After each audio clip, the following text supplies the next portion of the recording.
Thank you. I have to tell you, I'm both challenged and excited. My excitement is I get a chance to give something back. My challenge is the shortest seminar I usually do is 50 hours. And I'm not exaggerating. I do weekends, and what I do more than that, obviously, coach people, but I'm into immersion. Because how'd you learn language? You didn't learn it by just learning principles. You got in it, and you did it so often that it became real. And the bottom line of why I'm here, besides being a crazy mofo, is that I'm really in a position, I'm not here to motivate you, obviously. You don't need that. And a lot of times, that's what people think I do. And it's the furthest thing from it. What happens, though, is people say to me, well, I don't need any motivation. And I say, well, that's interesting. That's not what I do. I'm the why guy.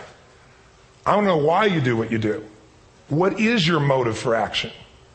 What is it that drives you in your life today, not 10 years ago, or are you running the same pattern? Because I believe that the invisible force of internal drive activated is the most important thing in the world. I'm here because I believe emotion is the force of life.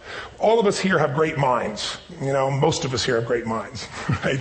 I don't know if I'm in the category, but we all know how to think. And with our minds, we can rationalize anything. We can make anything happen. We can, I agree with what was described a few days ago about this idea that people work in their self-interest. But we all know that that's bullshit at times. You don't work in your self-interest all the time. Because when emotion comes into it, the wiring changes in the way it functions. And so it's wonderful for us to think intellectually about how the life of the world is, and especially those who are very smart. We can play this game in our head, but I really want to know what's driving you. And what I'd like to maybe invite you to do by the end of this talk is explore where you are today for two reasons. One, so that you can contribute more. And two, so that hopefully we can not just understand other people more, but maybe appreciate them more and create the kinds of connections that can stop some of the challenges that we face in our society today. They're only going to get magnified by the very technology that's connecting us, because it's making us intersect. And that intersection doesn't always create the view of everybody now understands everybody and everybody appreciates everybody. So I've had an obsession basically for 30 years. And that obsession has been what makes the difference in the quality of people's lives? What makes a difference in their performance? Because that's what I got hired to do. I got to produce the result now. That's what I've done for 30 years.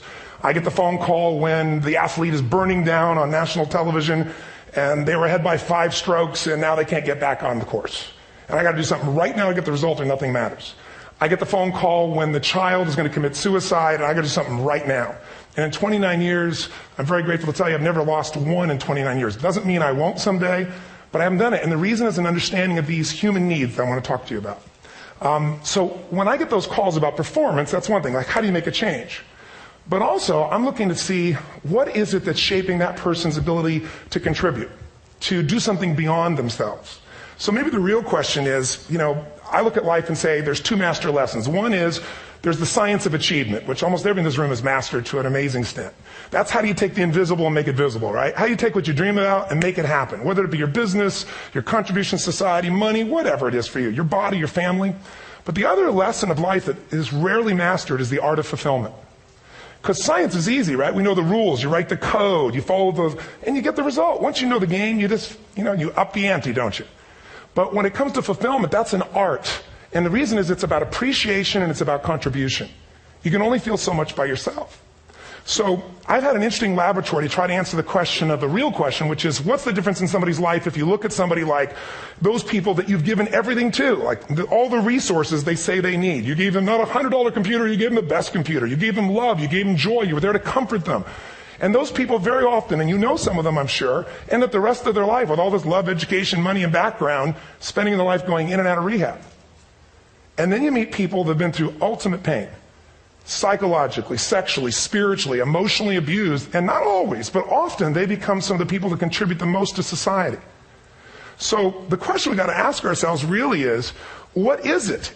What is it that shapes us? And we live in a therapy culture. Most of us don't do that, but the culture is a therapy culture. And what I mean by that is the mindset that we are our past. And everybody in this room, you wouldn't be in this room if you bought that theory, but most of society thinks biography is destiny. The past equals the future. And of course it does if you live there. But what people in this room know, and what we have to remind ourselves though, because you can know something intellectually. You can know what to do and then not use it, not apply it. So really what we got to remind ourselves is decision is the ultimate power. That's what it really is. Now, when you ask people, have you failed to achieve something? How many have ever failed to achieve something significant in your life? Say, I. Thanks for the interaction on a high level there. But if you ask people, why didn't you achieve something? Somebody who's working for you, or a partner, or even yourself, When you fail to achieve a goal, what's the reason people say they failed to achieve? What do they tell you? Didn't know enough, didn't have the knowledge, didn't have the money, didn't have the time, didn't have the technology. You know, I didn't have the right manager. Didn't have the Supreme Court.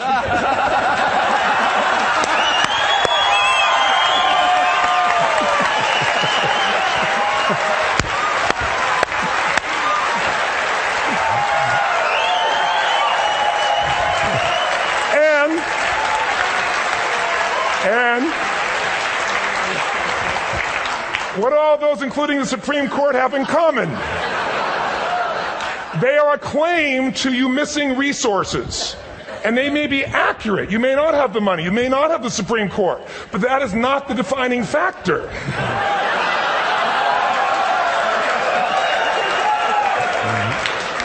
And you correct me if I'm wrong.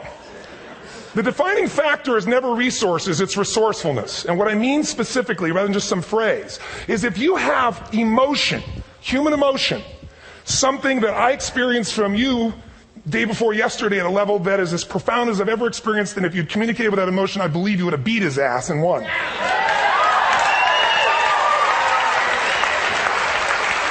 But how easy for me to tell him what he should do. Idiot, Robbins. But I know when we watched a debate at that time, there were emotions that blocked people's ability to get this man's intellect and capacity and the way they came across to some people in that day. Because I know people that wanted to vote in your direction and didn't, and I was upset. But there was emotion that was there. How many know what I'm talking about here? Say I. So emotion is it, and if we get the right emotion, we can get ourselves to do anything. We can get through it. If you're creative enough, playful enough, fun enough, can you get through to anybody, yes or no? If you don't have the money, but you're creative and determined enough, you find the way. So this is the ultimate resource, but this is not the story that people tell us, right? The story people tell us is a bunch of different stories. They tell us we don't have the resources, but ultimately, if you take a look here, flip it up if you would. They say, what are all the reasons they have in common? We said that. Next one, please. He's broken my pattern, that son of a bitch. But I appreciated the energy, I'll tell you that. What determines your resources? We've said decisions shape destiny, which is my focus here. If decisions shape destiny, what determines it is 3 decisions. What are you going to focus on? Right now, you have to decide what you're going to focus on. In this second, consciously or unconsciously, the minute you decide to focus on something, you've got to give it a meaning. And whatever that meaning is produces emotion. Is this the end or the beginning? Is God punishing me or rewarding me, or is this the roll of the dice? And emotion then creates what we're going to do, or the action. So think about your own life, the decisions that have shaped your destiny. And that sounds really heavy, but in the last 5 or 10 years, 15 years, haven't there been some decisions you've made that if you made a different decision, your life would be completely different? How many can think of one, honestly? Better or worse? Say I. So the bottom line is maybe it was where to go to work, and you met the love of your life there. Maybe it was a career decision. I know the Google geniuses I saw here. I mean, I understand that their decision was to sell their technology at first. What if they made that decision versus to build their own culture? How would the world be different? How would their lives be different? Their impact. The history of our world is these decisions. When a woman stands up and says, no, I won't go to the back of the bus, she didn't just affect her life. That decision shaped our culture. Or someone standing in front of a tank. Or being in a position like Lance Armstrong and someone says to you, you've got testicular cancer. That's pretty tough for any male, especially if you ride a bike. You got it in your brain, you got it in your lungs. But what was his decision of what to focus on? Different than most people. What did it mean? It wasn't the end, it was the beginning. What am I going to do? He goes off and wins 7 championships he never won once before the cancer because he got emotional fitness, psychological strength. That's the difference in human beings that I've seen of the 3 million I've been around. Because that's about my lab. I've had 3 million people from 80 different countries that I've had a chance to interact with over the last 29 years. And after a while, patterns become obvious. You see that South America and Africa maybe connect in a certain way, right? Other people say, oh, that sounds ridiculous. It's simple. So, what shaped Lance? What shapes you? 2 invisible forces. Very quickly. 1, state. We all have had times. Have you had a time you did something and after you did it, you thought to yourself, I can't believe I said that. I can't believe I did that. That was so stupid. Who's been there? Say I. Have you ever done something after you do it? You go, that was me. Right? It wasn't your ability, it was your state. Your model of the world is what shapes you long term. Your model of the world is the filter. That's what's shaping us. That's what makes people make decisions. When we want to influence somebody, we got to know what already influences them.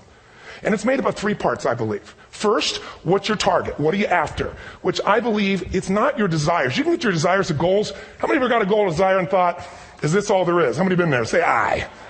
So it's needs we have. I believe there are 6 human needs. Second, once you know what the target that's driving you is and you uncover it for the truth, you don't form it, you uncover it. Then you find out what's your map. What's the belief systems that are telling you how to get those needs? Some people think the way to get those needs is destroy the world. Some people is to build something, create something, love someone. And then there's the fuel you pick. So very quickly, 6 needs. Let me tell you what they are. First one, certainty. Now these are not goals or desires. These are universal. Everyone needs certainty that they can avoid pain and at least be comfortable. Now how do you get it? Control everybody, develop a skill, give up, smoke a cigarette. And if you got totally certain, ironically, even though we all need that, like if you're not certain about your health or your children or money, you don't think about much more. You're not sure the ceiling's going to hold up. You're going to listen to any speaker. But while we go for certainty differently, if we get total certainty, we get what? What do you feel if you're certain? You know what's going to happen, when it's going to happen, how it's going to happen. What would you feel? Bored out of your mind. So God, in her infinite wisdom, gave us a second human need, which is uncertainty. We need variety. We need surprise. How many of you here love surprises? Say aye. Bullshit. You like the surprises you want. The ones you don't want, you call problems, but you need them. So variety is important. Have you ever rented a video or a film that you've already seen? Who's done this? Get a fucking life. Right? Why are you doing it? You're certain it's good because you read it before, saw it before, but you're hoping it's been long enough you've forgotten enough there's variety. Third human need, critical, significance. We all need to feel important, special, unique. You can get it by making more money. You can do it by being more spiritual. You can do it by getting yourself in a situation where you put more tattoos and earrings in places humans don't want to know. Whatever it takes. The fastest way to do this, if you have no background, no culture, and no belief in resources or resourcefulness, is violence. If I put a gun to your head and I live in the hood, instantly I'm significant. 0 to 10, how high? 10. How certain am I you're going to respond to me? 10. How much uncertainty? Who knows what's going to happen next? Kind of exciting. Like climbing up into a cave and doing that stuff all the way down there. Total variety and uncertainty. And it's significant, isn't it? So you're willing to risk your life for it. So that's why violence has always been around and will be around unless we have a consciousness change as a species. Now you can get significance a million ways, but to be significant, you got to be unique and different. Here's what we really need. Connection and love, fourth need. We all want it. Most people settle for connection because love's too scary. Don't want to get hurt. Who here has ever been hurt in an intimate relationship? Say aye. If you don't raise your hand, you'll have had other shit too. Come on. And you're going to get hurt again. Aren't you glad you came to this positive visit? But here's what's true. We need it. We can do it through intimacy, through friendship, through prayer, through walking in nature. If nothing else works for you, get a dog. Don't get a cat, get a dog. Because if you leave for 2 minutes, it's like you've been going for 6 months when you show back up again 5 minutes later, right? Now, these first 4 needs, every human finds a way to meet. Even if you lie to yourself, even if you have split personalities. But the last 2 needs, the first 4 needs are called the needs of the personality, is what I call it. The last 2 are the needs of the spirit. And this is where fulfillment comes. You won't get fulfillment from the first 4. You'll figure a way, smoke, drink, do whatever, meet the first 4. But the last 2, number 5, you must grow. We all know the answer here. If you don't grow, you what? If a relationship's not growing, if a business is not growing, if you're not growing, it doesn't matter how much money you have, how many friends you have, how many people love you, you feel like hell. And the reason we grow, I believe, is so we have something to give of value. Because the 6th need is to contribute beyond ourselves. Because we all know, corny as it sounds, the secret to living is giving. We all know life's not about me, it's about we. This culture knows that. This room knows that. And it's exciting. When you see Nicholas up here talking about his $100 computer, the most passionate, exciting thing is here's a genius, but he's got a calling now. You can feel the difference in him.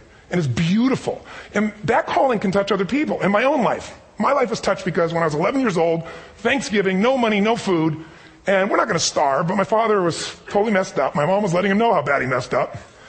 And somebody came to the door and delivered food. My father made 3 decisions. I know what they were briefly. His focus was, this is charity. What does it mean? I'm worthless. What I got to do? Leave my family, which he did. The time, one of the most painful experiences of life.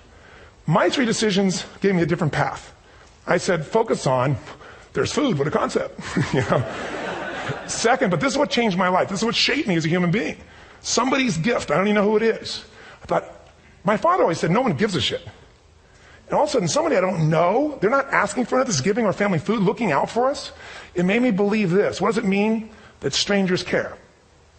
And what that made me decide is, if strangers care about me and my family, I care about them. What am I going to do? I'm going to do something to make a difference. So when I was 17, I went out one day on Thanksgiving. It was my target for years, have enough money